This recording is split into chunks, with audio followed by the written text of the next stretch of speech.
That'll be perfect. Okay.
Good evening. Welcome to the Riverside Unified School District's Board of Education regular meeting for October 20th.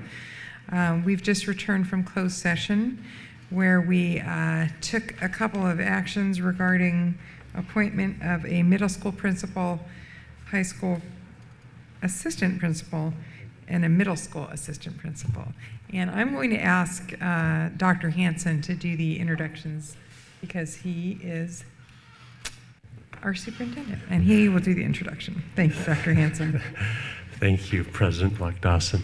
As your name's read, I'd like to ask you to stand up. And as Mrs. Lock-Dawson did mention, we had the privilege of introducing to the board actually 4 different positions that we'd like to join and have them recognized and welcome to the RUSD team. The first one, we have a new middle school principal at Miller Middle School. She needs no introduction. If she'd like to stand on, that would be Mrs. Cheryl Simmons.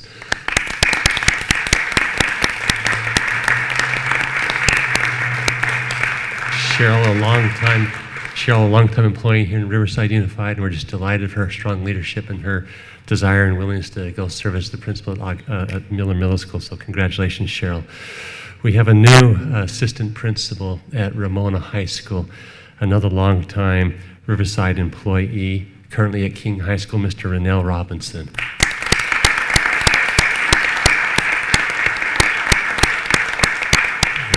Rennell is a Ramona High School grad, and he gets to go back and serve that great community as one of the assistant principals. New to Riverside, but not new to education, coming to us from Alvord Unified is Mrs. Tacey Duncan, the new middle school assistant principal at Chemawa.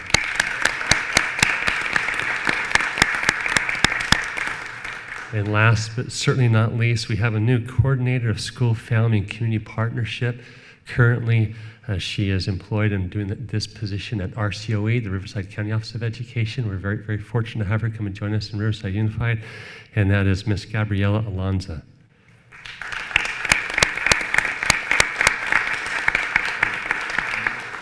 And again, very pleased to welcome these four into their new positions and into Riverside Unified. Thank you. Thank you. Thank you, Dr. Hanson. So now I'd like to reconvene our open session of our regular meeting, and we always begin with our Pledge of Allegiance, and tonight it will be led by Denise Ramirez. Denise, can you please come forward?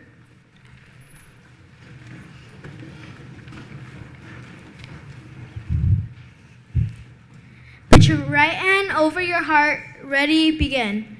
I pledge allegiance to the flag of the United States of America and to the republic for which it stands, one nation, under God, indivisible, with liberty and justice for all. All right. Ms. Ramirez, I want you to stay right there because we have some words from one of our board members about Well, that was an excellent. You really, I appreciate the way you said that, and I'm glad about the right hand thing. I get that mixed up sometimes.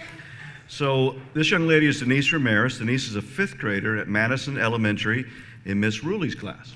And Miss Ruley tells us that Denise is an outgoing and vibrant young woman, and I think we saw that is a pleasure to have in class. She is always on task and speaks eloquently and in complete sentences whenever answering questions. Good for you, Denise. She pushes herself to become better on a daily basis. Outside the classroom, Miss Ruley tells us that Denise is a supportive friend that is always lending a helping hand. Miss Ruley and Madison's principal, Mr. McCombs, are both proud to call her a Madison Mustang. And who do you have here tonight with you? I have my mom and my teacher, Miss Ruley. It's right here, I think. Say it I'm again. sorry, say Go it. ahead. We're trying to find out something we have for you. Oh, there it is. Okay. I'm sorry, do that again. That was my fault. I have my mom and my teacher, Miss Ruley. Oh, welcome. Thank you for coming. What's your favorite subject in Miss Ruley's class? My favorite subject is writing. Writing. Oh, and what do you think you want to do besides grow up and go to high school?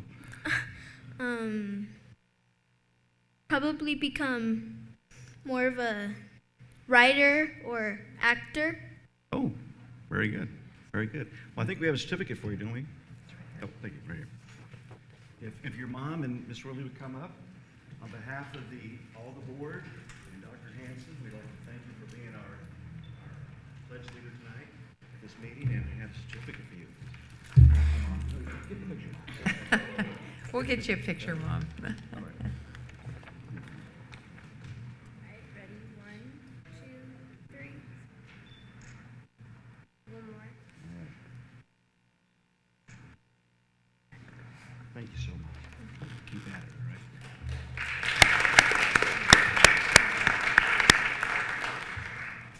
Thank you, Mr. Hunt. And Denise, if you would like to stay, you're welcome to, but you can also leave if you'd like to and get some homework done, because I know you probably have some of that to do. And thank you, Mom. We appreciate you taking the time out to come down tonight. Thank you, Mom.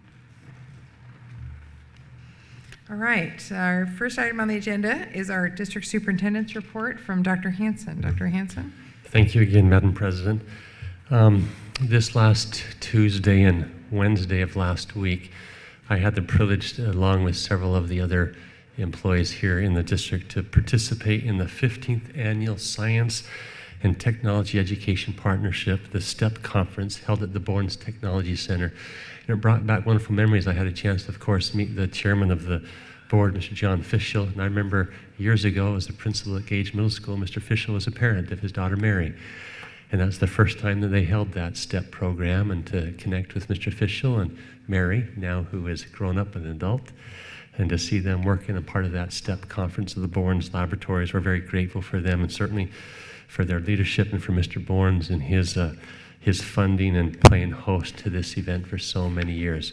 We had hundreds of kids from our school district participate, and then on Wednesday in the evening, we had a few hundred teachers that participated, not just within Riverside Unified, but the surrounding areas, as they had a chance to listen to Dr. Pam Clute as she talked. Of course, you've known Dr. Clute very well as she spoke about science and math and engineering and technology, and just as a wonderful 2 days last week. We also had a group of high school students last week that had a chance to participate and visit UC Riverside, their College of Engineering Center for Environmental Research and Technology, and again, very pleased with the partnerships that we have there at UC Riverside. Tomorrow night, I will be going back to the City Council. As I was there a couple months ago, that was the night they introduced the kickoff for the BNSF Rail Safety Twitter contest, and tomorrow night they're going to actually be awarding one of our high schools.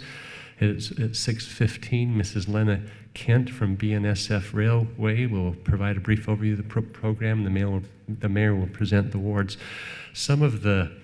Actually, the grand prize is going to go to high school. It's in the amount of $15,000. And some of the contest parameters included 185,000 tweets that were made by high school students at that high school, nearly 1,000 Instagram posts, 4 videos, numerous safety booths at lunchtime and during the school sporting events and things such as that. And certainly the whole campaign was to remind our kids to be aware of the train tracks and rail safety as they're traveling to and from school and about the community, and to follow those signs. We're very grateful again for Mrs. Lena Kent and for the leadership of the BNSF Railway for providing that cash prize. And so tomorrow night we get to go to the city and see which high school won. And this Saturday from 7:30 to 5, I understand that King High School is going to be taken over by robots. And there's going to be 24 teams of students throughout Southern California who are going to participate in the project Lead the Way Inland Empire Robotics Challenge, which is being held for the first time at King High School. And I see Principal Daryl Hansen there. Thank you, Daryl, for playing host to this regional event. And what a great thing for kids involved in robotics, and a great thing for our district as we can have people come and visit one of our wonderful schools. And as I report, I continue to have my walkthroughs and visiting every classroom. This year is the goal in the district. And last week I had the chance to visit Poly High School, Twain Elementary, and then just this morning started my day off at Franklin Elementary. There's a voluntary staff meeting in each of those, getting into all the classrooms, and it's just been a privilege to get out and to visit the students and the staff and the teachers. I'd like to once again invite Ms. Lynn Carmody to come up and give a brief update on instructional services and what their division's doing. Good evening. Thanks for having us. It's exciting because earlier this evening we were talking about the school, family, and community partnership project within our district. And if you remember a few weeks back at the CSBA parent engagement kind of best practice discussion, it was discussed about a parent center at some of the other districts. Well, we finally found a location for our parent center here. It's covered under Need 6 of the LCAP, the funding source, and the centrally located parent center is actually just out this direction in one of the modules. So that's pretty exciting for our district. Recently, we have been looking very closely at our substitute situation in the district. It's an issue we're working on right now with respect to the number of professional development opportunities for our teachers, conflicting with the number of subs that we can secure. So I just wanted to let the board know that we are very carefully looking at solutions to this issue, and we look forward to still providing the quality professional development and being able to secure the subs in the future. Finally, just this last Wednesday, we had the 12th Annual Riverside County Education Summit, where we had the Academic Models of Excellence recognition, and 3 of our programs were recognized. 2 from North, so there was the Multicultural Council at North High School that was recognized, as well as the International Baccalaureate and AVID program put together. So that's pretty exciting for us. And then also our district was recognized for elementary AVID. And that concludes my part of the report. Thank you. Thank you, Mrs. Carmody.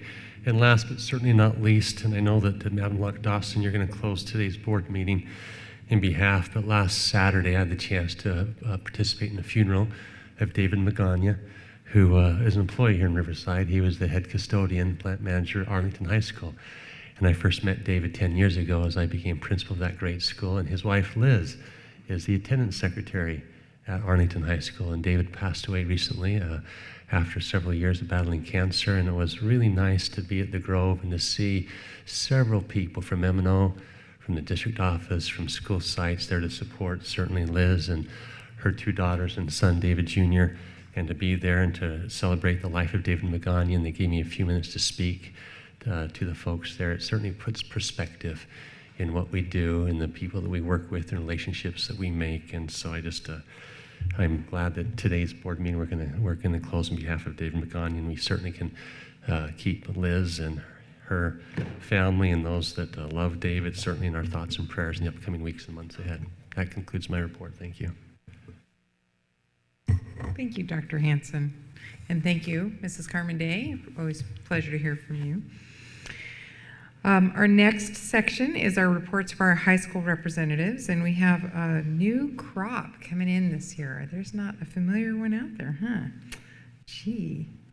Let's see. So I think first up we're going to have Jacqueline Cervantes from the EOC in our Riverside Virtual School. Come on down, Jacqueline. I'll remind you have 3 minutes, and you probably have been schooled in this, but when the yellow light goes on, it means you got about 30 seconds left. So. Okay. So thank you for having me, Ms. Locke Dawson, Dr. Hanson, and all the other board members. I think I'd like to start off by saying last week we had a back-to-school night and a meet and greet with community agencies around the area, Job Corps, job agencies, stuff like that. Our campus had upwards of about 150 people that attended, which is pretty good considering the size of our campus. We also administered the PSAT, which was available for all students, freshmen, sophomores, and juniors. Our AVID program went to a UCLA game last month. They lost, but it was a good time. The most recent event that we went to was the TEDx conference. Was especially exciting because all 3 schools got to go, and Raincross hadn't gone to any type of event in over 5 years, so that was pretty cool. While we were there, we watched, listened, gained knowledge. It was a fun time. We also opened an online Cisco class for all students throughout the district. From what I know, Cisco is an online network academy taught through Riverside Virtual School with Mr. Haynes, which is, he is administering the program. Through Cisco, you can learn about online networking, getting connected with multiple online media sites and stuff like that. So that concludes it. Very nice, Jacqueline. Very good job. Thank you. Did you enjoy the TEDx? Did you like it? Did you get to go? Oh, good. I know they had some good speakers there. So, did you know that Mr. Fine was involved putting that together? And Mr. Garcia, too, both of them. These 2 fellows right here, raise your hand there, Mr. Fine. He's our deputy superintendent. I'm blaming TEDx on you, so. Yes, they brought that event to Riverside. So thank you, gentlemen. Part of a group, I understand, but I know you guys are the most important. Up next, Allison Baird from John W. North. Good evening, Allison. Are these from you? Oh, yes. Wow, you guys, you got to up your game. Look what Allison's bringing. Okay. Good evening, President Locke Dawson, Dr. Hanson, and members of the school board. My name is Allison Baird, and I'm a senior at John W. North High School. It's been an exciting and celebratory start for the school year for North, for our students, staff, and community members. The United Student League has established 5 main goals, which can be found in the folders in front of you, and they include to honor our 50th year through commemorative activities, to increase school spirit and involvement, to connect freshmen to school events, to improve student connection through technology and social media, and to encourage community involvement. By establishing these 5 goals, the United Student League, Multicultural Council, and our new Renaissance Council hope to bring a positive and meaningful experience to each Husky. For our first goal to honor our 50th year, we have those wonderful commemorative items in front of you that were passed out to every staff member. And additionally, we have our 50th year spirit shirt that was given to every single freshman who came to orientation, as well as every student leader. On the very first week of school, we started things off with a celebratory pep rally in our brand new stadium, in which we featured performances from the band, pep squad, an ice bucket challenge done by our administrators and teachers, and a special visit from our Zhongmen, China sister school friends. Secondly, to increase school spirit and involvement, we recently celebrated our 50th homecoming on September 22nd through the 26th, which featured lunchtime activities, dress-up days that all coincided with our Wizard of Oz theme, "There's no place like homecoming. Join us for a golden night."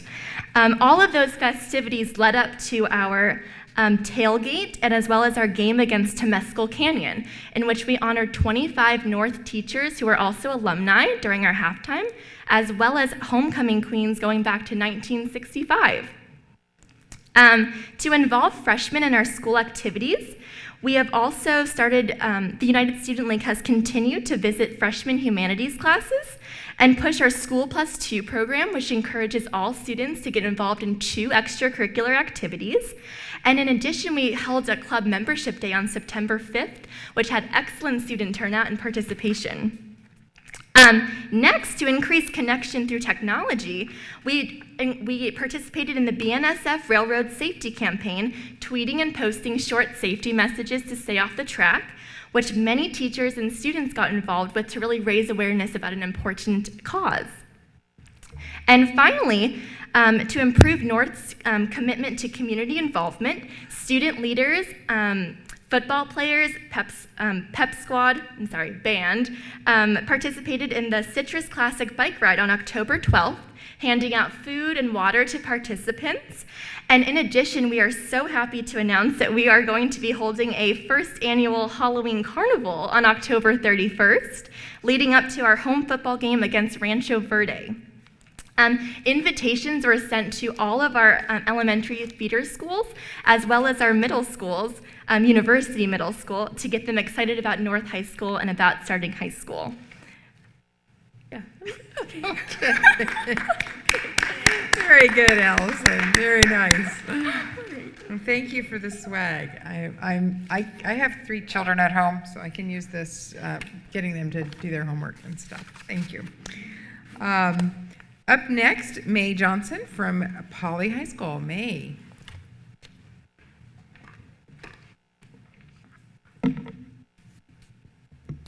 Good evening, Madam President Locke Dawson, Dr. Hanson, and members of the board. My name is May Johnson, and I'll be speaking on behalf of Poly High School.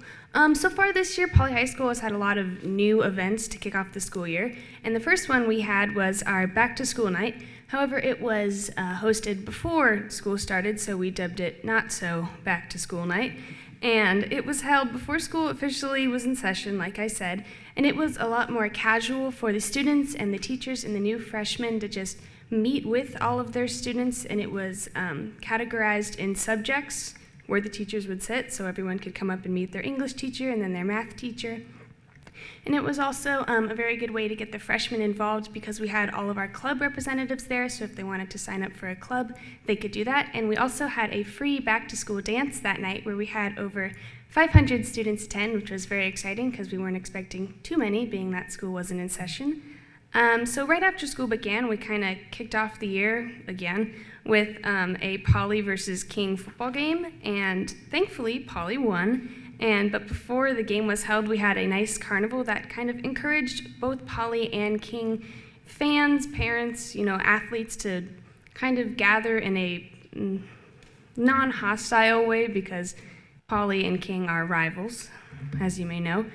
And so in more recent news, a group of students attended the TEDx Riverside event at the Fox Theater, and these students were chosen from a very wide area of Poly students. We had them from our AP classes to our computer science classes to our AVID courses and our ASB students.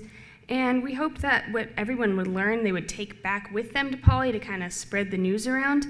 And furthermore, on October 3rd, we were able to send our children in the culinary program to a food processing plant where they could take tours and discuss more jobs in the food service industry if they wanted to do that after high school. And we also had, on October 18th, 400 students take the PSAT, which is nearly 75 more than we had last year, so more college readiness for Poly. And the biggest event this fall is our homecoming, the theme is Poly's Haunted Homecoming. And the dance is this Saturday, and we are asking kids to wear their Halloween costumes, so it's going to be quite fun. And next week is what we like to call Spirit Week, where each day we ask the students to dress up according to a haunted theme. Monday is Dia de los Muertos themed, Tuesday is Evil Twin Day, Wednesday is Favorite Scary Movie or TV Show Day, as long as it's not too scary. Thursday is Class Costume Day, and Friday is Halloween, so any costume is welcome. And furthermore, that week is float building, and then on the 1st, we will be revealing the floats that each of the classes made in a parade down Central Avenue, and then celebrating later at the game. And one last thing, on November 15th, the Arthur Littleworth Theater will have been completed, and it will unveil our new mural, and we'll have our rededication service, and Poly would like to invite you all to attend at 1 p.m. in the afternoon. Thank you. May? Thank you. Do you have an evil twin picked out already? Huh? Do you have an evil twin picked out already for Tuesday? do, Yeah, yes. Good. Okay. Can't wait to see that. Thank you very much. And Tracy Doan, last but not least, from Ramona High School. Come on down, Tracy.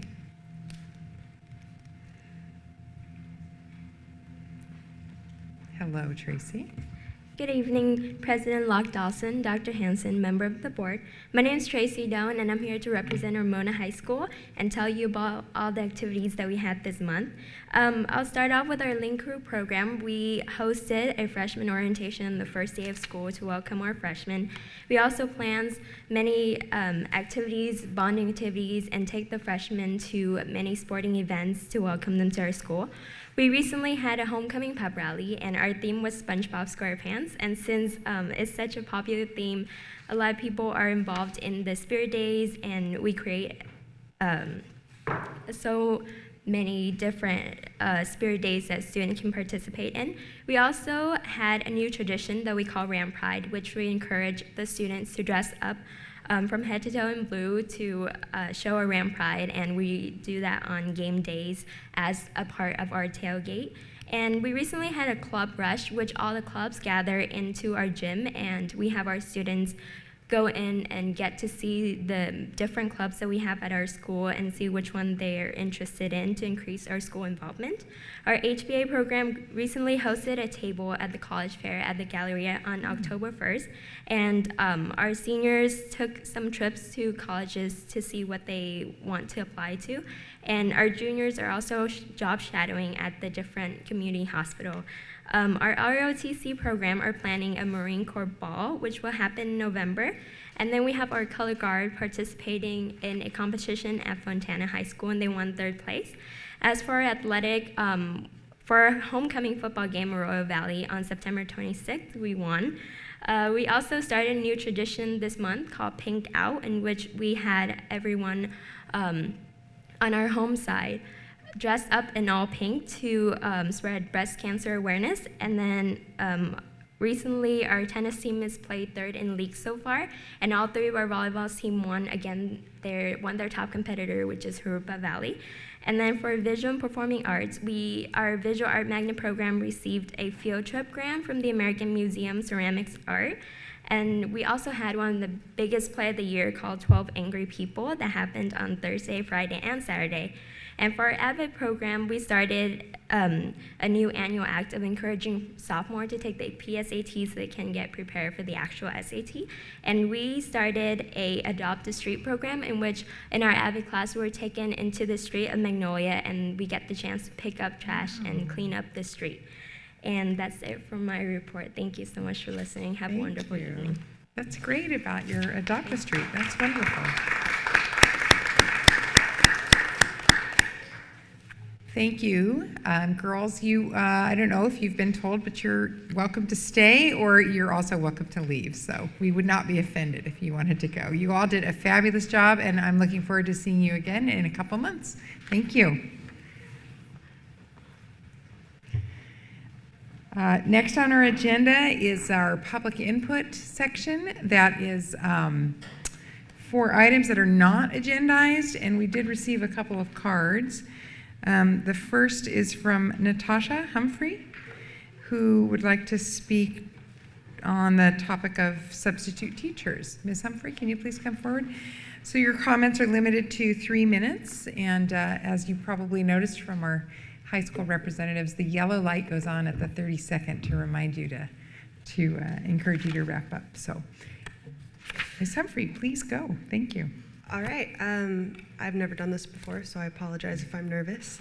My daughter is in the dual language immersion program, and I have noticed that the substitutes are a problem district-wide. However, my specific issue is, yes, these teachers for the dual language immersion program have to do mandatory in-services, and there's still a problem every time that they leave. Twice they have had to combine both of their classes. She's in 2nd grade, and she has the English, Spanish, and then all the kids will be in one class. Or the kids will have to go between all the 2nd grade classes. Or twice they've even had English teachers sub for their Spanish language. And so on top of the fact that they don't have the substitutes coming in, I would like to see more bilingual substitutes, because these kids need consistency in the classroom, and they're supposed to be going in at 70% Spanish for their day, and they're getting English instruction, and it's just confusing them. I did speak with one of the teachers, and she told me that they have about, she just threw a number out. She said, say we have 20 substitutes that speak Spanish, but all of the teachers have to go for in-service. It's not enough. So bilingual substitutes is something that I would like to bring up. Secondly, I would like to see more resources for the children that have struggles in dual language immersion. My daughter specifically has trouble flipping her letters. She could possibly be dyslexic, yes. And there's nobody to help her. We don't have any resources for her. She can maintain her grade level standards, but she's struggling, and I don't think that that's necessary. I really feel that she should have some sort of help that I can't offer her, because I don't know the language.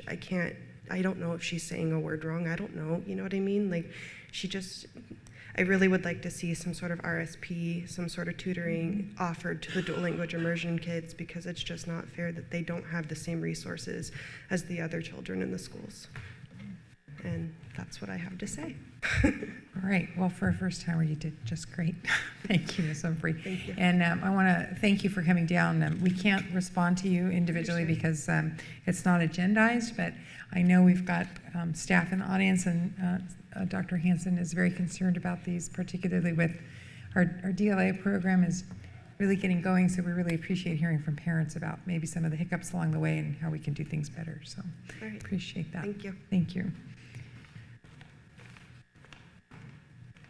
All right. Our next item, or our next speaker, is Bronwyn Lebo. Is Bronwyn here? Hi, Bronwyn. Bronwyn and friend. Yes. Hi. This is Nadia. Hi, Nadia. Hi, I'm Bronwyn Leba. Thank you so much for your time. And I'm a parent at Castleview Elementary School, also in the dual immersion. And I just want to say first that I feel so lucky that we have this program and that it's been spectacular for us. We love Castleview. We love our principal who's here today. And I just want to follow up with the point that was just made, that this shortage of substitute teachers has had a huge impact on us already, and it's not very long into the school year. We've had at least 3 days where she's been in a class of 51 students, which I don't think is even a safe ratio, let alone adequate for a minimal kind of educational offering. I've spoken to a large number of parents, teachers, and other people in the administration of the RUSD about this problem over the last week. I've also spoken to my principal. And we've had really great conversations, and I can see that this is not only a source of grave concern for a large number of parents, but also a source of stress for the teachers and the principal who are acting really, I think, sometimes heroically to try to deal with this issue. I've heard, and many parents are under the impression, as well as I know some substitutes in the system, that one factor is the substitute pay not being competitive with surrounding regions. I hope that that's something that we might be able to remedy, since it doesn't seem like the difference is extraordinary, but it might be at least a start. In any case, I want to say that this program is fabulous. Castleview is fabulous, but this situation, it doesn't strike me as being an acceptable situation. So thank you so much for your time. Thank you. And as I mentioned to Ms. Humphrey, we do appreciate you letting us know. Mrs. Yeah, no, I said, as I Natasha. mentioned to Ms. Humphrey. Oh, that- I'm sorry. I'm Yeah, sorry. that's Natasha. okay. What's her name? Nadia. All right. But as I mentioned, these are all new kind of hiccups as our program grows. So I do appreciate you coming down and letting us know about it. We have another speaker who's requested to speak on, Mr. Chavez, Mr. Chavez, would you like to come down and talk to us a little bit? I have written here about the Home Gardens Academy. Welcome, Mr. Chavez. I know you've been here before. I know. I'm not a public speaker either, so you have to be a little bit sensitive with the way I speak. But anyway, I know that all of you are basically interested in education. And we've been discussing this issue in the Casablanca area for many years with a lot of board members, Fine, and everybody else, and now with the new superintendent also. And he introduced us to see this academy over there in Corona. And I'll tell you, I wish all of you can go over there, because there's no reason that we in Riverside can't have a system like that. You know, we can make excuses, there's no money or whatever. But in reality, we're serving our children, and that's what it's about. We can find the money. We can find the locations. And you need to go, if you haven't been introduced to that academy in Home Gardens. It's all geared for higher education. Once you walk in, that's all you see, nothing but banners from different colleges throughout the United States. And the kids themselves, the children, not kids, they're so geared into it, and they have self-respect for themselves. And that's something that a lot of school districts do not address, is having our children with self-respect. And without that, the education system becomes to fail. So I don't know if you ever seen it or you ever been involved in it, or I don't know if the other board members are ever seen it. But I would recommend go see it and see it for yourselves. Don't take my word. Go over there and talk to those individuals over there. The staff with positive action. You know, I know our teachers here in Riverside do have that same feeling, but over there, they project it to their kids, or to the young children. There I go, saying that word again. And I thank the new superintendent for allowing us and arranging that. Just like I said, a certain thing, like they have messages, you know, with what the children have to abide by, that they are indoctrinated. And by them being indoctrinated in that manner, it gives them something to achieve within themselves. And they need to hurry up, because you've got 11 seconds.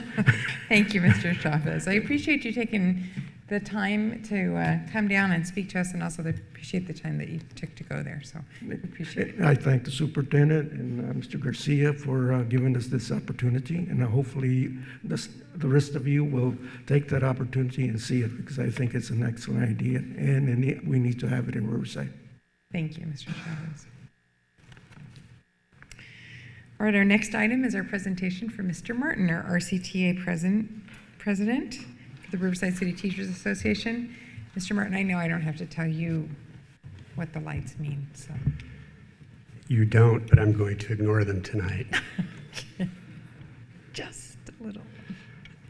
Not maliciously, though. Good evening, President Locke Dawson, Dr. Hanson, and members of the board. I would like to speak again tonight on the conditions of teaching and learning. My comments are closer to 7 minutes than 5. I apologize, and I hope you're willing to listen to me all the way to the end. 2 weeks ago at a board study session, you heard from Instructional Services about the implementation of Common Core.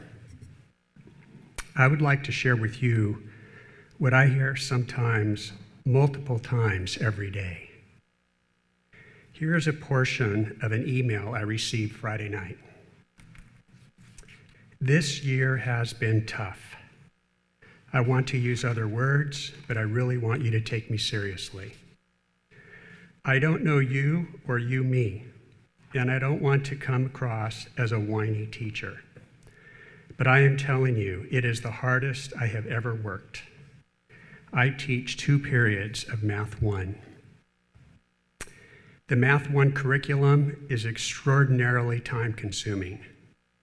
Typical day, go to Haiku and look for the lesson, print the lesson, read all parts of the lesson and the areas of interaction. Now look at the teacher PowerPoint. It's different from the student PowerPoint. And then print the PowerPoint 6 pages times 72 kids. And don't forget the link to the lesson. Go back to the computer and click on the link and watch the video. Hopefully it will open, which does not always happen. Then have students fill in the notes on the teacher PowerPoint onto the handout. Now print the assignment for the lesson, another 72 copies. By this point, you have opened, clicked, and read, closed, opened again, printed, closed, opened, and clicked, and read the lesson for the day. Hopefully the copy machine does not break down in the middle of your task for this one lesson. Don't forget there are 2 other math classes I teach. Or run out of ink, or you exceed your allotted number of copies on the copy machine, because that too will make it stop. And it goes on and on and on. The amount of time in front of a copy machine is ridiculous. Teaching has turned into a circus, and teachers are doing all of the juggling. My colleagues and I are always talking about changing careers. I know it is mostly talk, but the amount of work that is expended in preparation only is out of this world. We also teach, read and answer emails, do progress reports, give quarter grades, return parent phone calls, and have parent conferences, give input on IEPs, attend faculty meetings, attend department meetings, correct papers, correct tests, give pre-test and post-test for data teams, and do work for a school-wide program, which is a time-consuming dinosaur. And she goes on and on. That's just portions. Why do I share this with you tonight? Because I want to tell this teacher and all others, the school board and district administration have heard them. In the next day or two, the district and RCTA will be sending out a joint survey to teachers on the condition of teaching and learning and the implementation of Common Core. I'm glad for it, and I hope it provides meaningful information. 2 weeks ago, the survey seemed appropriate. Today, to me, it seems almost inadequate. What I want to say to all teachers is that a decision will be made, even while they are participating in a survey, to hit a pause button. What would it mean to hit a pause button? Because the way we are implementing Common Core is so demanding and difficult, the practice and mentality of business as usual would stop. At the district level, this pause button could include begin no new district-wide or specific school site instructional or technology initiatives. Additionally, clearly communicate that limited initiatives remain limited and voluntary initiatives remain voluntary. Delay and limit district professional development until a substitute pool is ample and secure. A hard copy of all units of study should be provided to each teacher responsible for teaching Common Core standards. No teacher should have to rely solely on haiku. Reevaluate thinking that teacher-developed units of study are a better way to teach Common Core standards than available adopted state textbooks. I believe decisions are being made now for next year. At the school site level, this pause button could include, at secondary schools, no longer ask English teachers or Math 1 teachers to provide substitute coverage during their prep period, and no longer ask elementary teachers to provide coverage all day. Repurpose or reduce staff and department team meetings. Our implementation of Common Core requires more from teachers than the additional hour of collective planning each week and the additional 15 minutes of individual planning given to them each day. All principals respect the limited and voluntary nature of various programs and technology initiatives. For elementary schools, because teachers are responsible for Common Core standards in both mathematics and language arts, no teacher be asked to take on more than one adjunct responsibility. Some outside the classroom roles may go unfilled. Business as usual really stops for combination teachers who are implementing 4 different sets of Common Core standards. They should have no other responsibilities or supervision duties. And at both the district level and the school site level, the pause button could mean we begin to believe that less is better than more. And we begin the practice of taking away if we add. If we don't think differently and act differently, eventually teachers and others will reach a breaking point. Finally, hitting this pause button would have absolutely no impact on this year's budget.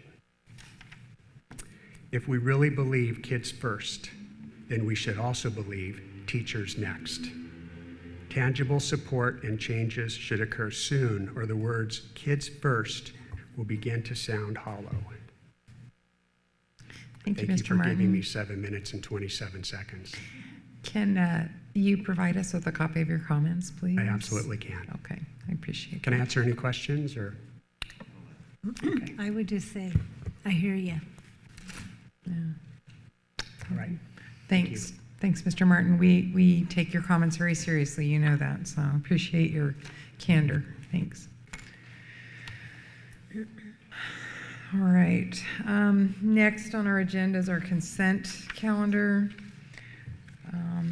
Unless anybody has any items they'd like to pull, we can entertain a motion for approval. So moved. Okay, Mr. Hunt Second. and Ms. Cloud. I'd like to point out one thing. Okay, Mr. Hunt has a comment before I we just want vote. to point out that pages 44 to 53, if they were football teams or sports teams, we'd probably have them up here. Our Arlington Chamber Singers and Women's Choir, along with Polly's Chamber Singers, are both, Arlington's been invited to the Carnegie Hall in Yeah.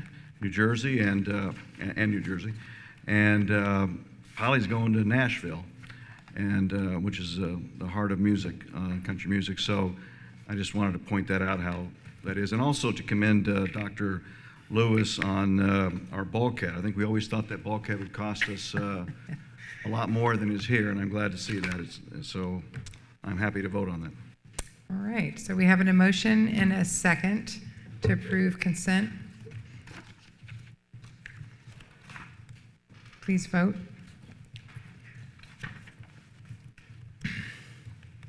Item carries. Thank you, Mr. Hunt. Thank you, ma'am. All right, next item on the agenda is our discussion portion of the agenda. And tonight we're going to talk about, it's a first reading of this was a request made previously in a previous board meeting to revise our policy regarding the executive leadership on the board and how it rotates. And that's Mr. Fine in our first reading. Thank you, Mr. Fine. Thank you. Good evening, Mrs. Lockdawson. You have more than 3 minutes. Okay. Good evening, Mrs. Lockdawson, members of the board, Dr. Hanson. The item, discussion item that's before you, as Mrs. Lockdawson has just introduced, is a first reading of a revised policy number 9110, which is part of your bylaws of the board, specifically with regard to regular members of the board in terms of office. And as Mrs. Lockdawson just indicated, a request was made several weeks ago by the board to look at some alternative with respect to specifically paragraph 6, which deals with the offices of the board, president, vice president, and clerk. And so I think the easiest thing to do is just to spend a few moments just highlighting the change. It's in your agenda. I'll highlight it, but to kind of explain as I walk through it. So there are no changes to the basic premise, which is there should be a president, one vice president, and one clerk. And there is no change to the basic premise that the terms of these offices would be for 1 year or until a successor is elected. What would be new would be what's outlined in paragraph B, 6B, and that is that these offices would be filled on a rotational basis among the board in a sequential order, and that the expectation would be the clerk would normally rotate to the vice president would normally rotate to the president. There's an exception to that, and that is that no member of the board would serve as president in a year that they are standing for re-election to the board. That's really the simplicity of what your request was, I think, for us to consider. As you can imagine, nothing is simple, and as we kind of brainstormed all the various scenarios that could actually occur, we discovered that, in fact, it's not going to be simple because there's lots of different things that can happen, as you can imagine, including having all 3 of those officers standing for re-election in that same year, having the sequence broken by any number of reasons and so on. And so we then look to paragraph C to provide us some guidance.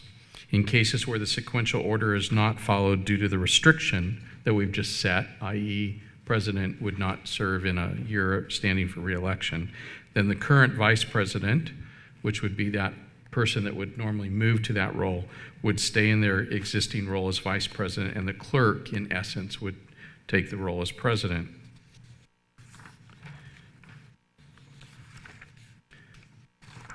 And then we would start the sequence basically fresh in the following year. However, as I've just alluded to, there's a number of unforeseen circumstances that could get something out of order. And so we introduced paragraph D, if you will, as a little bit of a catch-all. In some respects, paragraph D is what you do exactly today. It's just calling it out with some limitation, and that is the limitation is really in order to address an unforeseen circumstance. Gives you the complete ability to do what you do today, which is to make a proper motion in a second and vote, and by a majority vote, do what you need to do. And so I hope this is clear and certainly is reflective of what the request was and the intent was. Let me speak briefly only to paragraph 9 where you see an additional change. That is a technical change. It's simply to make it consistent with paragraph number 8. So paragraph 8 has always said the vice president in absence of the president shall possess the powers and perform the duties of the president in the absence of the president, but the clerk in that same role only talked about possess the powers, and so simply adding the word "and" perform the duties so that it's consistent, because obviously whoever is sitting in the president's role on a interim or temporary basis, you want them to have that full authority. With that, I'll turn it back to you. Happy to answer any questions. Happy to talk about, I guess, some of the scenarios, but I think The reality is, no matter what we talk about by way of scenarios, there'll be one we don't cover, which I think we've attempted to capture in paragraph D as a little bit of a catch-all for you. Thank you, Mr. Fine. We do have some comments. Mrs. Alavi? Thank you. Thank you, Mr. Fine, for slogging through this one, because this one took some thought. I see that this has both pros and cons, okay? And I'm not sure which, in my mind, is heavier, but the pros are that we definitely would benefit, I think, from a calm and logical progression through the officers, and that would take away all the angst that we have every year at election time and all that stuff that we go through, and that would be nice. We could plan a little better because we'd know who is going to be doing what when. The cons, though, are that it doesn't take into account any one person's abilities or their desires for the offices that they're currently going to be slated for. For instance, we know of one other board in town where I don't think everyone is qualified to be president, and I think we know of other situations which might arise in which a member might have personal needs or might have a health issue or a personal family issue that might, sort of break into that scenario, might cause it difficult to progress at that particular level. So I'm torn. I see both pros and cons to it, but I'm not sure we should go ahead with something that might be a problem down the road. I don't know. I would just like to hear what everybody else has to say on it. All right, we'll hold that, Mrs. Alavi. We'll come back to your comment, and let's hear from some of our other board members. Mr. Hunt? Thank you. I appreciate Ms. Alavi's comments. Those are well thought out. And I appreciate, Mike, you and your staff that put this together. I did ask for this. I personally don't think that, because I don't know if I'm the only one up here, I think, that was president when he was up for re-election. I don't think it gives you an advantage, but the perception is what I'm concerned about. And of all the elected bodies in this town, I've always felt, in any town in America, that the school board is closest to the people. And, again, my Stater Brothers comments, where a lot of folks, I get comments there. One of our other boards, and I'll just say RCC, the very fine lady that is up for re-election this year is also the president. And there's been some issues, and she's quoted. She was also quoted for being the new attorney for the Marietta mayor, but, so it cuts both ways. But it is a perceived, first of all, I like the rotation. And I think Mr. Fine's D, 6D, gives us that catch-all. God forbid we'd have a Dr. Sam Davis situation here, and I said that out loud, but on this sort of thing. But that happens, obviously. The electorate put Mr. Davis in, and his peers don't feel that he's proper for that leadership role. So I like D. It would give us and future boards the ability to make a difficult decision.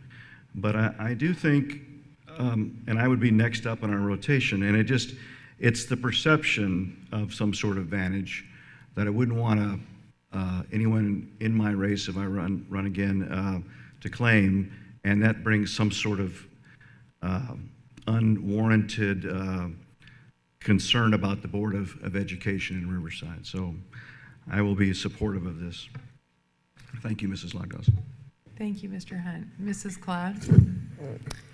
Well, I don't think being president really gives you much advantage, but I will go with that. It's better to err on the side of not having an advantage, not taking advantage, than having one, I suppose. But I have real concerns about a rotation for some of the reasons Mrs. Alavi said, but let me give you a couple more. Moreno Valley just had a felon on their board. Harupa had one of their board members up on sexual harassment. Not to say that would ever happen here, but RCC board is awfully close to home, and I can't imagine asking some of those previously mentioned board members to be board president and speaking for the board, which does appear in our policy. So as we have little enough, well, basically, which they found out in Moreno Valley, our policies just really rely on board members' goodwill. There's really no clout to do much if you have a board member that's completely out of line, like there was in Moreno Valley, where you had a guy who was a felon who, and that's not the only one. There was, I think it was in Menifee or someplace where they had a person that was, I think, in prison or something that ran and got elected.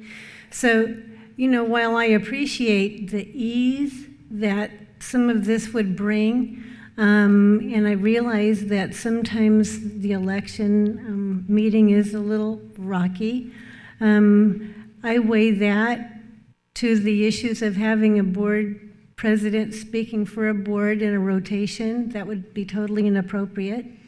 And I don't think we need to cede any authority that the board has in electing their officers in making this change. So while I could support having not having the president, to be up for re-election, I could not support a rotation. And I would just remind us too that for several years Lou Vanderzeel was president.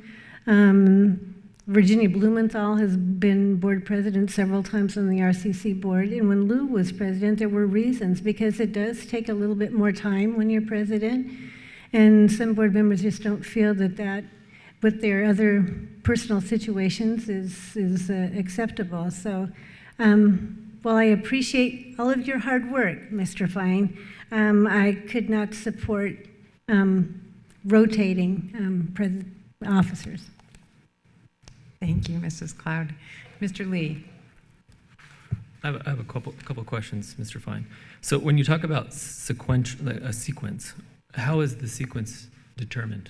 I mean, I understand the officer sequence, but you have two other members. There's no other, it's not meant to address the other two members, only the sequence from officer seat to officer seat to officer seat. So clerk. So essentially you'd just be electing a clerk Yes, every year? That's exactly right. What was my other question? What is the policy that other school boards, I don't know if you looked at any other school boards policy regarding sequencing of officers and rotation? Did you do that in determining this language? The one you have is the existing policy without the revision is the most reflective of the standard that's out there, the standard being CSBA's. I did not go out and look at a search on specific districts. It would have, without knowing a district that was doing something different, that search would have. So I did look at the model that's out there, and your existing policy is not an exact word for word, but fairly reflective. Okay. Those were my questions. Thank you, Mr. Lee. Mrs. Alabi? I can see that in order unforeseen circumstances or unwillingness of a member to continue is in item D. But as Mrs. Cloud said, that does not state what if we think they're unwilling. I mean, what I'm concerned about is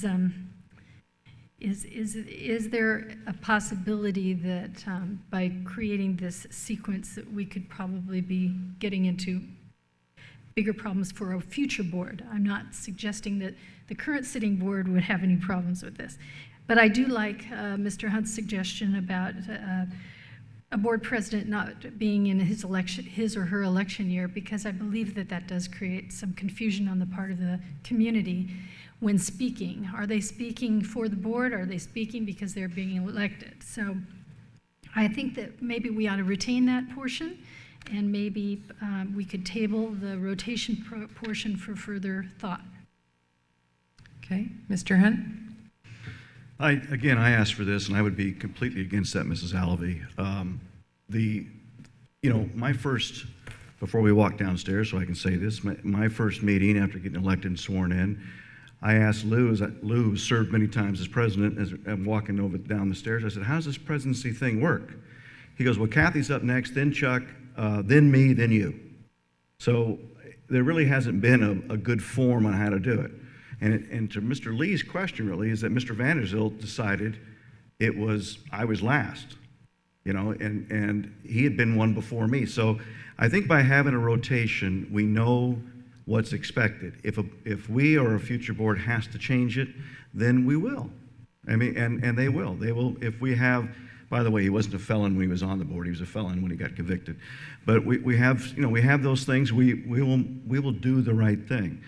But I can't see splitting them. We had a lot of angst on this board before Mr. Lees was here on an election, and I'm not going to go back over that, but it was painful and disturbing, and I think not a good reflection on the board. So I will only support this if it's all. But thank you for your comments. Okay. I'm going to weigh in here quickly, then I'll go to you, Mr. Lee. The one thing I think about a rotational basis that is good is it's a succession of leadership. So that means nobody who's unprepared can get in there without having at least been in a couple different, leadership roles on the executive committee. I know when I was on Planning Commission, it was codified in our policy that you served as sergeant-at-arms, secretary, chairman, and vice chairman, with the intent that when the chairman wasn't there, the vice chairman took over and got a feel for running the meetings, and when the vice chairman wasn't there, the secretary could take it over. So there was a sense that the day that you got elected chairman or president, you didn't sit down and go, and be, which is what I did. So I do think there's value in that there's successional leadership, that the VP is sort of the standby president.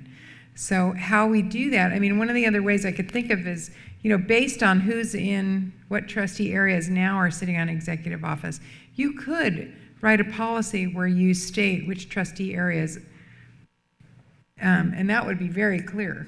So you could say, in year 2000, or this year, the trustee areas 1, 2, and 4, or something, I don't know, I'm just making that up, but could be president, vice president, and clerk. So it's easy enough to model that out several years based on what the current leadership structure is, so that you don't get into a situation where if they're not, no, it's by trustee area, it's not by the person. So you could do it fairly and have it, and you would have it rotate. So anyway, but that's a possibility. I'll throw that out there. Okay, throwing it out there. Mr. Lee. I was going to mention the trustee areas too. I think that is, if you're going to do a sequence, that is probably the most fair way to do, regardless of who's in office. Each trustee area would get an option to serve in an officer role.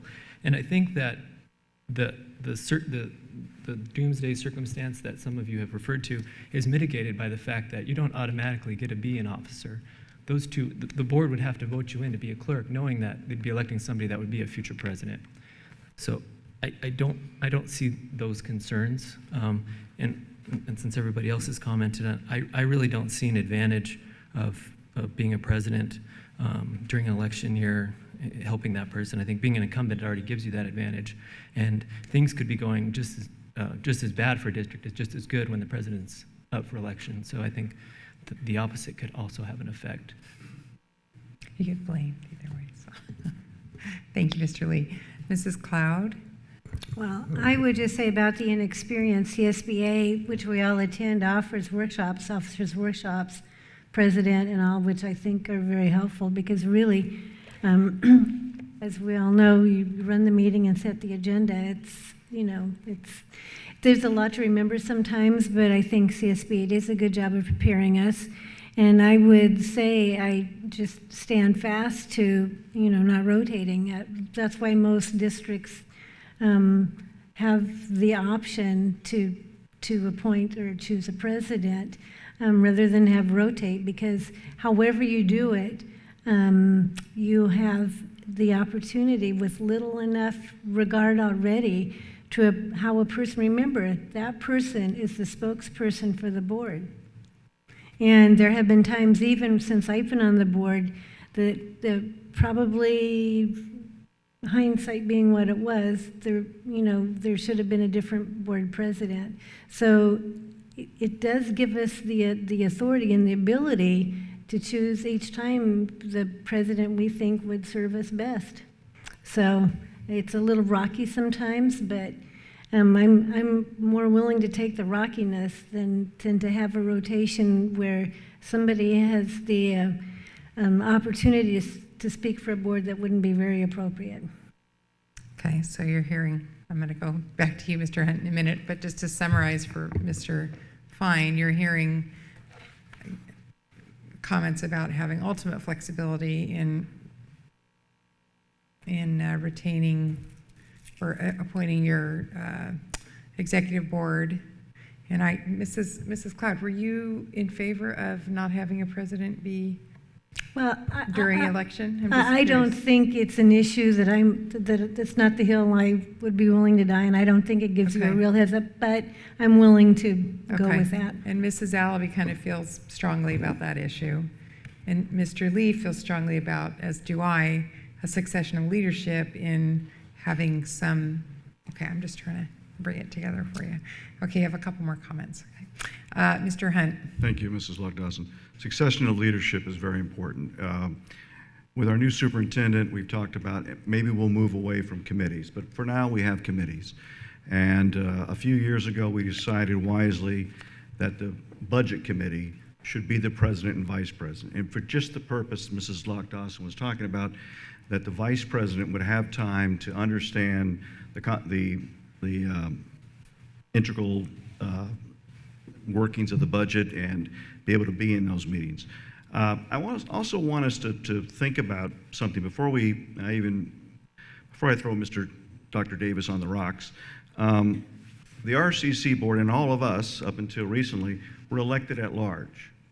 So perhaps we had something to say about, when we're all elected at large, we have something to say about that person. Remember now, though, we're in trustee areas. And part of the California Voters' Rights Act was to bring the candidate closer to the people he or she is about to represent. It would take a lot for me to consider not putting Mr. Smith, fellow board member Smith, into that position unless he was charged with a felony and those sort of things we can understand. But even if they want to be called captain, as we saw over in Arupa, that area voted for this person and sent that person here and expects that person to, and you don't have, we have all the influence as president as all of us do, and it's wonderful the way this school board works.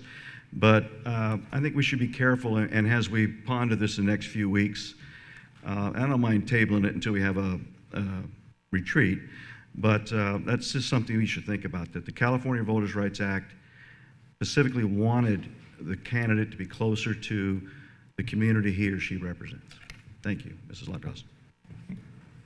Allaby? My question is to you about the sequence, if it were aligned to our district trustee areas. Wouldn't that, in fact, then you'd have it ongoing always, correct? Mm-hmm. So in that case, Mr. Lee, you wouldn't have a chance to opt out. You see, if it was by district. Oh, but you could put a provision in there. I would do it as a provision, that there's something, it's like I was unsure. I'm sorry, what you were yeah, I saying wasn't there. clear on that, but is Mr. Fine, or as you said, if somebody has an issue that they can't, they would be able to opt out, and that would upset your apple cart. Yeah, so you were thinking, though, that it would be like District 1 goes first, District 2, Yeah, District 3. that was just it was something to deal with the idea of what do you do when everybody's up at the one time. You could ensure that it didn't occur by mapping it out. I was just curious how you envisioned that. Yeah. Okay.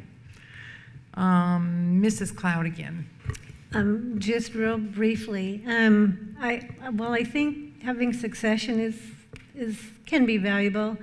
I still think, remember, that the president represents the board. So if whoever is elected by the public, that's a different issue than who represents the board and becomes the board spokesperson. So that's my concern. Okay. All right, Mr. Fine, you've heard from us as our first reading. This was just a discussion item, and we did. Mr. Hunt, would you like to have a final word? Yeah, I'd like to move to table this until we have a retreat where we can talk about it. It's not an action item anyway. Oh, that's right, I'm so that's sorry. okay. Yeah. Well, with the Thank intent you. that we'll come back and discuss That's why you're the it. president. You have, Oh, have yeah, all that because insight I'm and so power. Thank you. brilliant. I would love to, in the interim, though, maybe also have maybe our employee groups maybe weigh in, or if they have any feeling, if they've seen things in the past, or other employees, let Mr. Fine know. Sorry, Mr. Fine. Thank you. I just want clarity. So it's not your intent to bring it back in any revised form at this point or in its current form for a second reading, right? It's to wait. I heard Mr. Hunt say until some I don't know. future event. But what is I the don't- board's wish? Mr. Lee, I see you reaching for your... I think everybody's weighed in a few times. I don't think it would hurt to see. The only thing we put you in a different, half people want one thing, half people want the other, so I don't know what he's going to bring back, what he's going to bring back that we're all going to agree upon, so. Yeah, I know. Well, you talked about rewriting it for the district. I think that would be something we could see. Right. Right, so maybe bring it back for a second reading? I don't see how that works. If I could just, okay, I'm supposed to be president next year, and I'm up for re-election. Let's say I don't get re-elected, all right? Yeah. Well then, and if we had a rotation, I think I'm Ward 4, is that right? Thank you. Then, and if it came up that 4 is supposed to be, you're going to have a rookie in there. Or if there's 3 of us up for re-election during that time, and what if all 3 of us didn't get re-elected? And one of those is the rotation number.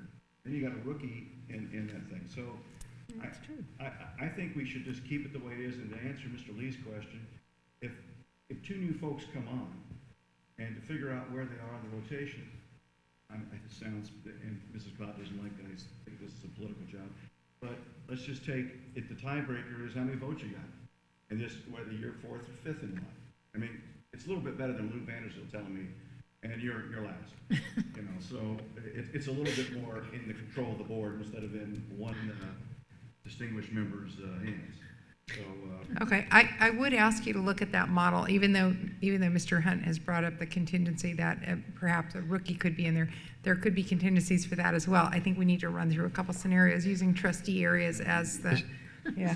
The same unforeseen circumstances will exist in that. A Yeah. person resigns from the board early, changes the election cycle. They're all the same unforeseen circumstances. The new one would be exactly what you talked about. If we went sequence 1, trustee area 1, 2, 3, 4, beginning, because remember this is your policy, so we probably don't want to spell years out, but we'd say beginning in 2015 or 17 or what have you, we would go in sequence of trustee area 1, 2, 3, 4, that type of thing.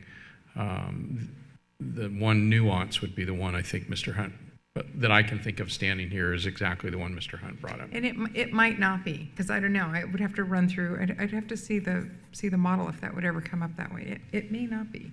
You may be able to structure it such that it doesn't happen. 1, 2, 3, 4, it would be based on. You have to structure it. Yeah, you're You even odd. wouldn't and start it with might, 1 in an effort to avoid that. Yeah, it might be. Right. So just if you could look at that, I would appreciate that. So is it the board's pleasure to have this come back at second reading? Or second first. I think it has to come back. Oh. With a major revision, you might want to just Okay. consider another discussion. Yeah, if you I would will, like second, that actually, because a obviously. second first reading. Could we do that, Mr. Fine? I think that is the thing to do because this has obviously generated a lot of discussion among the board members, and I think it would be good if it might be possible for us to discuss at one of our board governance workshops. If it's possible, I don't know if we can agendize that or not, but we'll see. All right, I appreciate that was quite the yeoman's job. Thank you very much. All right, so now we have our public hearing section on pupil textbooks and instructional materials compliance resolution for fiscal year 2014 and 15. This is Mr. Garcia. Hello, Mr. Garcia. Welcome. Hello, good evening, Mrs. Lockdawson, Dr. Hanson, members of the board.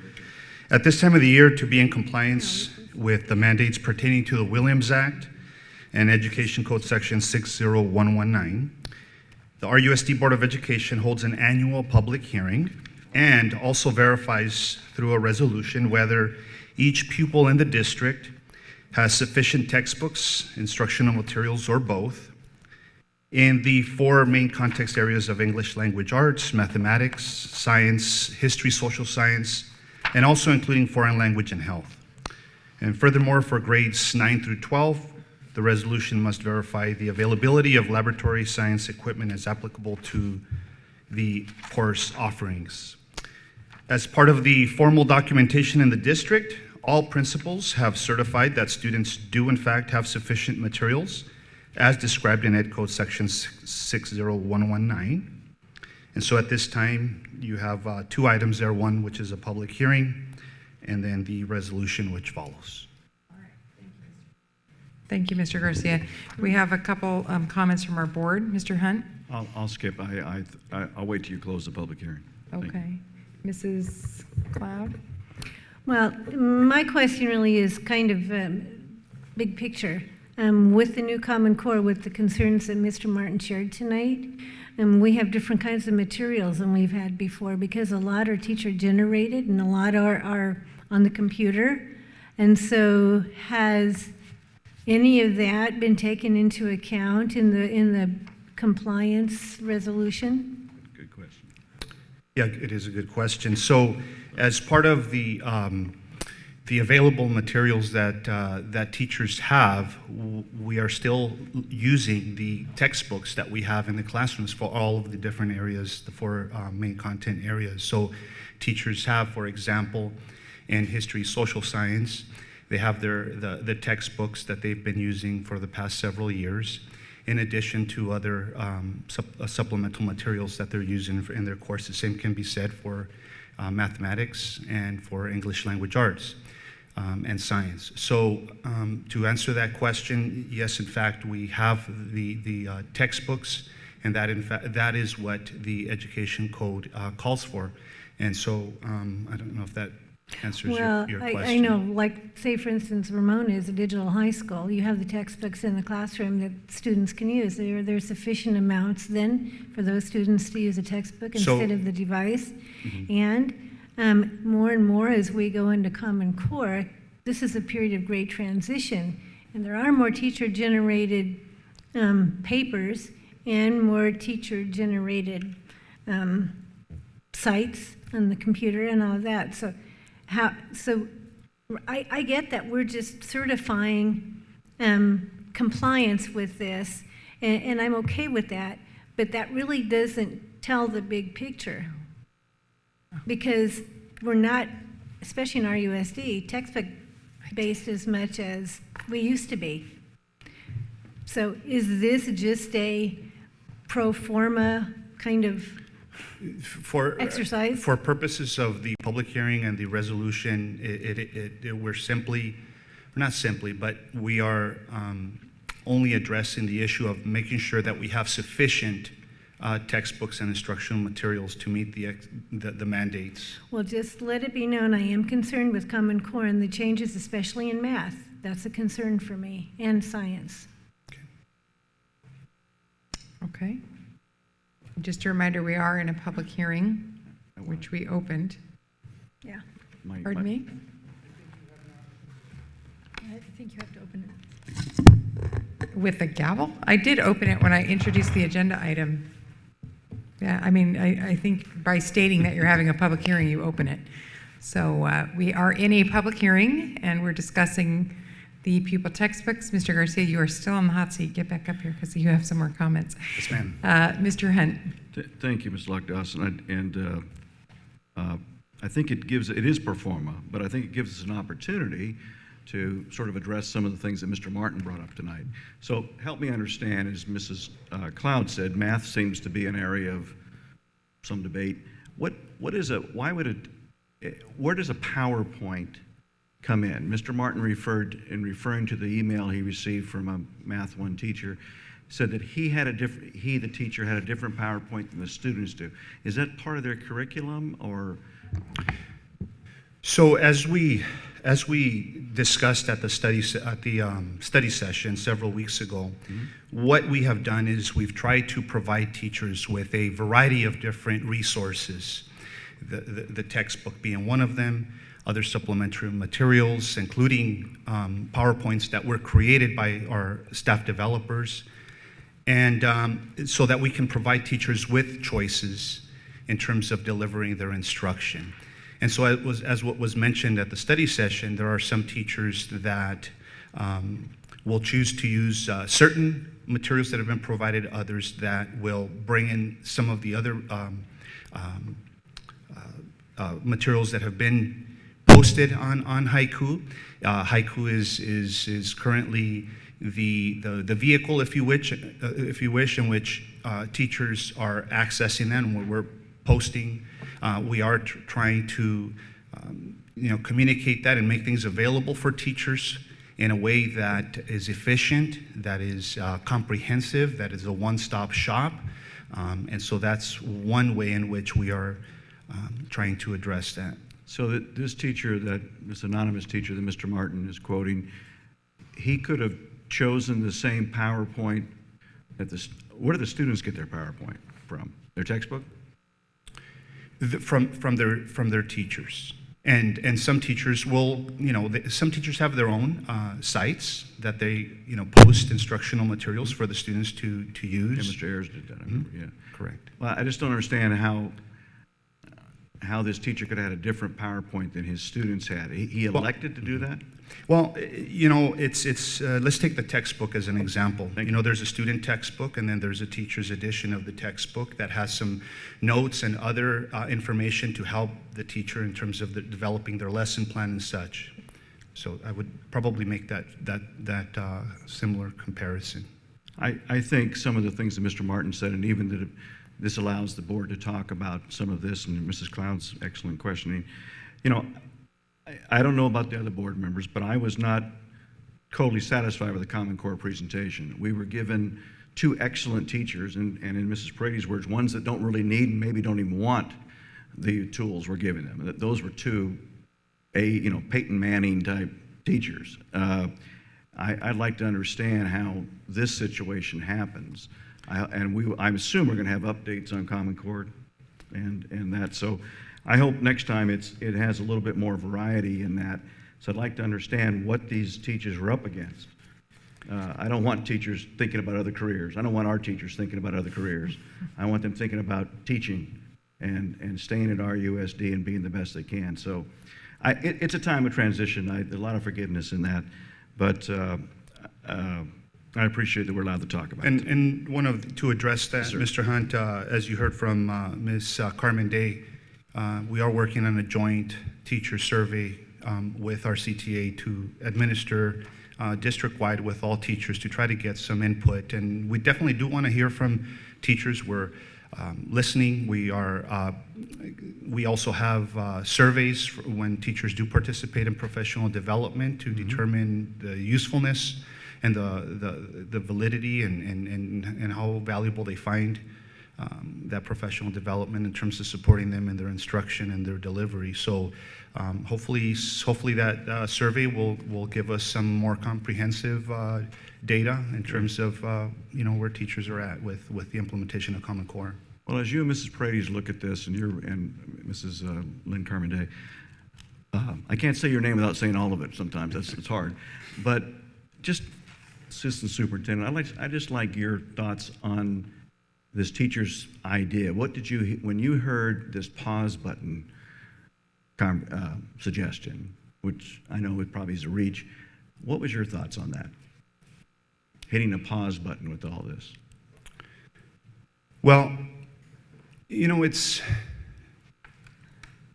Can we, wait, I'm sorry. I just want to say, Mr. Hunt, I don't want to censure you, but it's that's not on a the little subject bit, matter. Yeah, it's a little bit off topic, and we do want to come back and talk about that. That's why I want your comments, because I want to bring it back.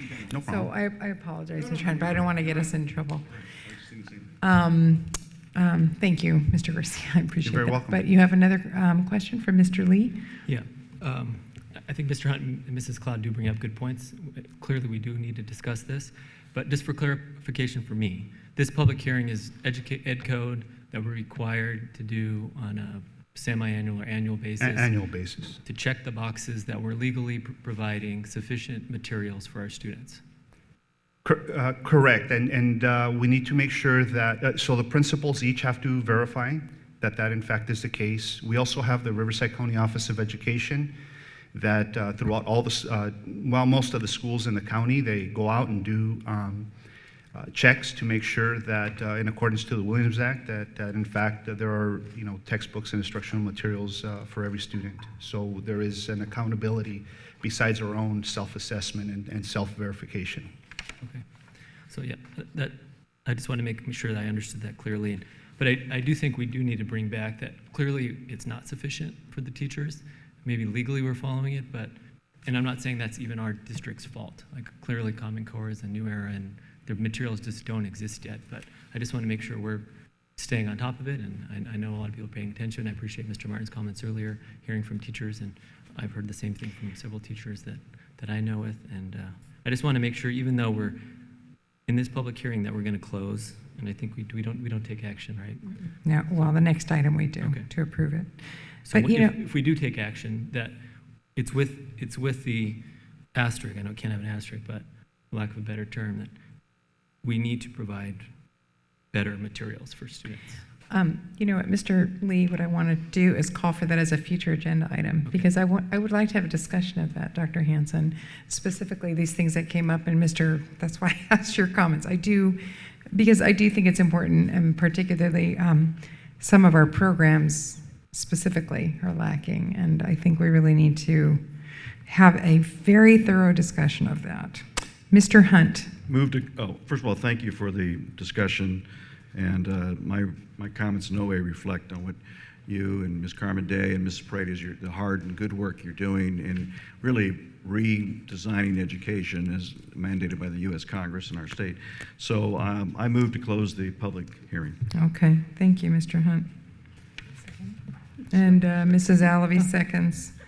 So all those in favor of closing the public hearing, just say aye. Aye. Aye. Okay. Anybody opposed? No. All right. So let's do the next action item is to, Mr. Garcia, are you coming back up to introduce the action item? Do you want to talk about this at all, or shall we just take action on it? Okay. So I think you can take action on it. Okay.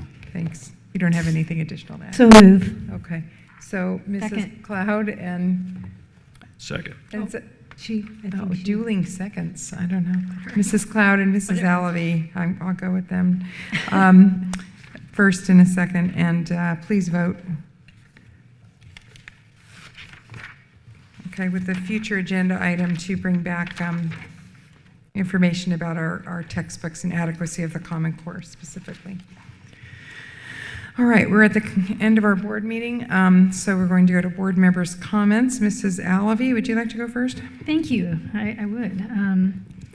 I did agree with Mr. Martin's many of the topics that he brought up, particularly with combination classrooms. As you know, that's always been a pet peeve of mine, and I can't hardly imagine what it must be like to try to juggle all these new things with Common Core and the combination classroom. So I'm very sympathetic. Wanted to also note that I do have invitations and extra invitations to our rededication of the Littleworth Theater and our Timeline mural, which is going to take place on November 15th. So if any of you would like to take an invitation, know of somebody that you would like to personally invite, I do have some of those ready. And then also a big shout out to all of those in the audience and everyone who worked on the TEDx conference, because that was really a great day. I really appreciated it. Thank you, Mrs. Alavi. Mrs. Cloud, we're going to go in alphabetical order tonight. The president can do that. Power, I'm drunk with it. I'd like to second what Mrs. Alavi said about TEDx. I took my kids to the airport, actually I didn't, but they went to the airport. When they left, I went over there, and it was really quite fascinating. As you know, I had a mini family reunion last week, and so I missed out on some really interesting activities here in the district. But I did manage with Mr. Lee to go to the Guru tour at Liberty Elementary School, which was pretty fascinating. And you know, I'm not a big techie myself, but I can get as addicted to Facebook as the next person. It's fascinating use of knowledge and material and information. And the Guru apps that the teachers used were really fascinating and very good. And I know that one of the board members that was from the Guru board was very impressed with what our teachers were doing and what our students were doing. And I have to give a shout out to those teachers and the staff there for doing what they've done.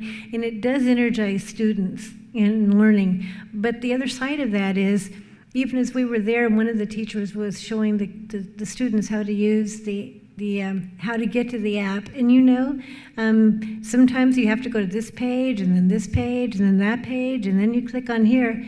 And you know, that's a lot of instructional time sometimes. And when it doesn't work, I was in a presentation I had to give, and the technology didn't match, the technology that we had didn't match the technology that was there. So I think we have to be real careful with our use of technology and the kinds of things we can do. We can't depend on it solely. So that's my little mini sermon. I have to say too that I, in a burst of enthusiasm, agreed to be on an LCFF panel in Sacramento, and they want to meet quarterly. And I know Mr. Fine and I are going up. I think it's the 29th of October. It's a Wednesday for one day. And so I will certainly come back and report to you. I'm not sure Sacramento, even though I grew up there, is my favorite place to be. I much prefer Riverside. But I gave my word and I'll follow through. So thank you. That's it. Thank you, Mrs. Cloud. Mr. Hunt? Congratulations, Mrs. Cloud, on that. Thank you for doing that for us. The TEDx was, well, first of all, let me lead with that. We're all pretty much extroverts up here, extroverts, and the mother that came forward about her daughter in the EL class certainly is a brave lady. And I didn't hear what school her child was from. I missed that, but I would hope that Mr. Martin will, not Mr. Martin, Mr. Walker will reach out to the principal of that school and let this mom know about the programs we have that can maybe help her child. And also with that, I would like, I was interested, and you started it, Dr. Hans. You told Paul Chavez about home gardens. I would like the board to have just some sort of primer on that, a couple pages, just so we understand the academy over there. And I think I recall you were sort of the staff person heading that up at Corona Norco that was started. So you can probably write it for us. And on the TEDx, I congratulate the class of 2014, which is Mr. Antonio Garcia and Mr. Fine. They're 20 years less than the class of 1994. And maybe not as good as 2015. I was very much impressed with it, and I thank you so much, gentlemen, and your class for including the balconies presentation and all those kids that were up there. There was one presentation that particularly struck me, and it's something that has been discussed this dais before. I remember over a year ago that same presentation was given to the CUC, and Dr. Beatty talked about it. The Inland Empire, including Imperial, is an impoverished area, and we have a plague of human trafficking and young ladies being taken advantage of. And we need to be aware of who our students are. And I think what Jennifer had to say, it needs to be on our radar. And I don't know, Dr. Hanson, how we get this message effectively out to starting, I think, with middle schoolers, from what we heard. That example given was a 13-year-old girl who claimed she was 19. It's the reality of the Inland Empire. It's the reality of non-coastal California. We're still in a tough time, and some young people didn't grow up like we did and have caring parents and all. So we need to be aware of that. And as she was saying, as Miss O'Neill was saying to us, O'Farrell, I mean, the schools are where it can change. They don't all go to church, they don't all go to boys and girls clubs and all that, but they all go to school. And I think it's a responsibility that we have to find a way to reach out to that. So thank you. Mr. Lee? I'll just talk about TEDx and Guru. Even though we've all talked about TEDx, it was pretty remarkable to see the Fox Theater packed and most of the speakers all being local. And Mr. Hunt mentioned Jen O'Farrell, and she was RUSD graduate. She taught at Poly. And in my opinion, she was one of the best speakers, if not the best speaker, not only in her, because her content was obviously a downer, but the way she presented and the way she connected with the audience. I think it's a remarkable product that RUSD can produce, and it's a good reminder of the great schools that we have here in our district. And then also Adam Young, also a kid that I graduated from Poly with, got a standing ovation. Has a really unique story, tough life growing up, but really great kid and a great speaker. So the whole TEDx, I think that's more of what Riverside needs, to just tell our story better and allow some of our shining stars to tell that story for us and really get ahead of some of these bad stories. That yes, there's problems like human trafficking going on and drug addiction, but we're taking steps to try to get in front of that and remedy that and be the leader in our state or in our country on finding best practices to combat these terrible things like human trafficking. And I know it's a ton of work, and this would totally go against what you just said about pushing the pause button, but eventually I think it would be really cool to have RUSD or RUSD and Alvord work together to do our own TEDx type presentation and showcase our staff and our teachers and some of our students. It doesn't have to be a big of a production. We don't need to rent out Fox Theater. I'm sure we could do it at one of our local high schools on a much smaller scale. But just to show more examples of our students and more examples of our teachers and what we have to offer, again, to tell our story. And then also thank you, Renee Hill and Steve Dunlap, for inviting me to go to Liberty and hang out with the two guys from Guru. Pretty special opportunity that our USD has. I know we're aware of that, but I mean, those two guys, Prom and I think his name was Ram, were at Google when Google was started. So these guys are big time technology guys. Ram's like a venture capitalist now. So to have a full day with those two in our district and the ongoing conversations that his team has with our district, we're really lucky. And basically in those meetings, he's telling us, we will build the program around how it's working for you. And so when I first got on the board, we had the Personalized Learning Summit, and I did some touring of classrooms, and teachers were demonstrating Guru and technology in the classroom. And it was working, but probably not as well as we would want. And I would walk around, and I'd see a lot of student screens were desktop. They'd have the earbud in, so it looked like they were doing something, which goes to Mrs. Cloud's point that, we got to be careful with technology. But it was 99% better this time around. Very few blank screens. The kids engaged. The teachers really understanding it, pulling up the apps, pulling up the internet. Clearly, the infrastructure has improved. So I'm seeing the steps quickly improving. So I'm really encouraged by the opportunity that Guru is bringing us and these other technology applications that we're using, because I think it can help with the materials, and I think it can help with the time eventually for teachers in preparation. Unfortunately, these early adopters are the one who have to do all the work for those that come after. But if we can continue to work together and continue to offer training to teachers that are apt to this technology, and have them collaborate with other districts and other teachers that have adopted this approach to education, I think it can lift a weight off of our teachers' shoulders and at least provide the foundation for a lot of the lesson planning that takes so much time to initially build.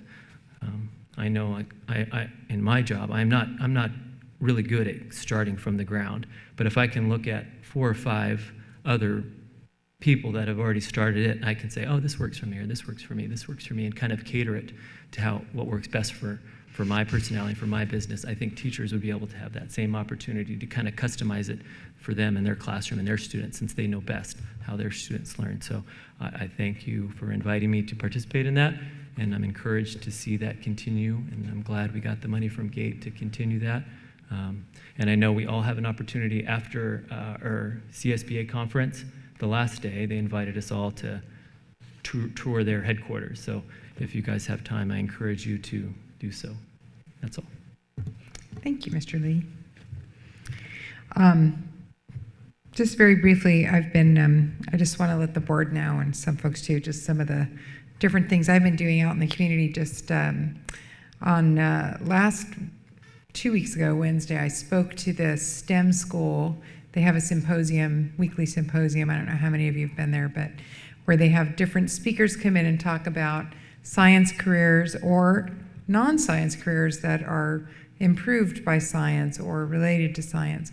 And I was invited to speak about my role as a decision maker and as a politician, and how my background in science was very helpful and helps me make good decisions. And it was quite a raucous. It was very fun. It was 475 students, I think, were there, but and it involved a graph with the price of bananas and the deaths by falling out of wheelchairs and how those are correlated but not causative. So if anybody wants to hear about that, I can let you know. So that was great fun. And also the STEM school had its market day last week where they invite people, kids and parents to come in and sell things. That's just a delightful day. And they raise money for field trips and that sort of thing. So that was really neat too.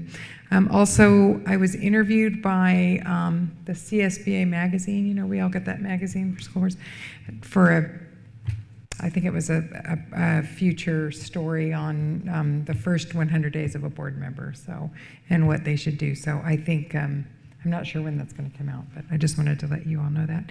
And then also Dr. Hanson and I have continued our tour de Riverside of meeting different people, and we met with the county executive officer this past week and discussed some Mr. Jay Orr, for those of you that know him, and we talked a little bit about getting a little bit more educational roundtables together and having the county support that and working together with the different districts and the counties and decision makers, and also a healthy community. So that was interesting. So anyway, just stuff out there. What's that? Okay, we're gonna. Yeah, all right. Thank you, Mr. Hunt.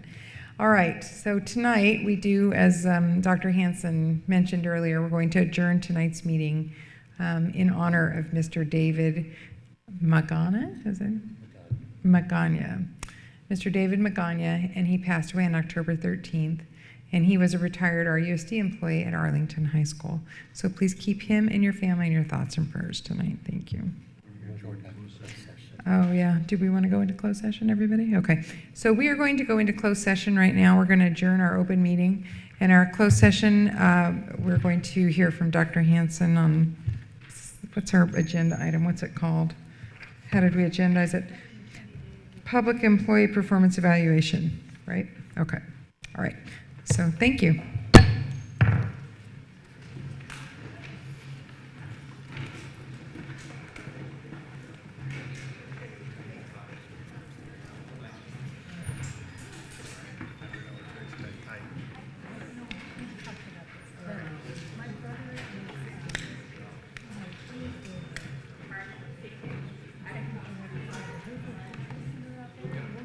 Yeah. I took my kids there when they were younger. They loved it. Yeah. I know what you're talking about. This is your brother? My brother. Oh, your brother. My brother. Okay. My brother.